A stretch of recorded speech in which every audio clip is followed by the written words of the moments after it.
morning and hello, I'm Professor Code and this is the Forex Supermodel Racing Review and Forex Briefing for Tuesday the 14th of February 2023, Valentine's Day. So anyway, yesterday we didn't have a bet, but we had a talk bet. I mean, the hierarchy in this organisation is we bet the thing we're talking about because we've done the work and the money's down.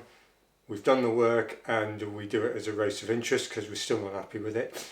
Or we've done the work yesterday and we talk about it, which is probably the third rank because we're not happy with the competitiveness of the race or the price or whatever.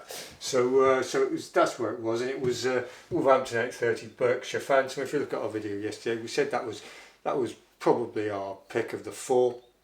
And in the end it won, but let's say we didn't do it, and we told you we weren't going to do it, but it came in, but it needn't done it. You know, if it had been around 7, 8, 10 to 1 overlooked, we'd have had a small interest in it, probably up to about 8 to the unit, £100. Anyway, that's that. So today we've got 3 meetings which don't carve up particularly well. We've got Lingfield on the National Hunt, and Lingfield's modelled at 14.53 as a surface pace profile. And it's good to soft as well. Now 14.53 is quite slow, and there's nothing that really stands out there for us. National Hunt model 13.89, which is a fair bit quicker. It's on the quick side. It's fast. It's good to soft again, which will temper it slightly. Again, there's nothing that stands out there. All the front end, the short end horses, the first and second favourites have got good potential to come in, and therefore we're sidestepping it. Newcastle on the all-weather this evening then. Well, you've got this 6 o'clock, there's 7 times FTOs in there, first time outers, so we've got no real information on those. But that was the sort of race we might have had a look at had it not had all these FTOs.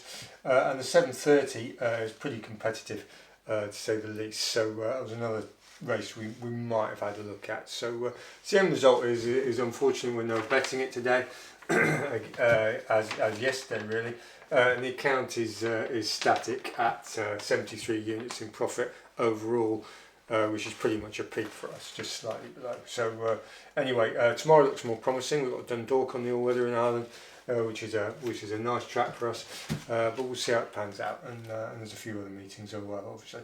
On the Forex front, well, it's busy. We just had pound data. Pound data is the current theme through the week. GBP. But you've also got this Euro GDP, gross domestic product, and you've got what is it, 1330, which is the big one, the US CPI, the one they're going for. So consumer price index, major measure of inflation, and what's been happening on the central bank modelling? Well, all the majors, so the dollar, the euro, the yen and the pound, they all come up in terms of modelling from central bankers. In other words, they're sort of talking up the rate hike expectations. So where does that leave you? Well, and the latest modelling is the dollar's still being talked up strongly, and the pound slightly less. So the pound's coming off slightly in terms of modelling. So that's something to bear in mind. Now the dollar index is at about half marks. So DXY prior to where we are. So it's about half marks. But the US 10-year is ahead of it. So the US 10-year yields, so bonds even, get it right, US 10-year bonds, the price is quite depressed, which means that yields are relatively higher, which sort of suggests the bond market is pricing in sort of strong US data and a move upwards in appreciation in the dollar, whereas the dollar in the Forex market is less decided. And what else have we got? We've got gold, which is another good metric of the dollar. The dollar's about 60% off its daily floor, long-term daily floor. So gold's been in and out all over the place. So gold's not a good indicator at the moment what's going on. Wall Street sub highs but at sort of treble tops and all these sort of stuff. And oil's pretty much on the deck, so oil's soft. You've got geopolitical stuff going on. You've got all these potential Chinese balloons being shot out the sky in the US.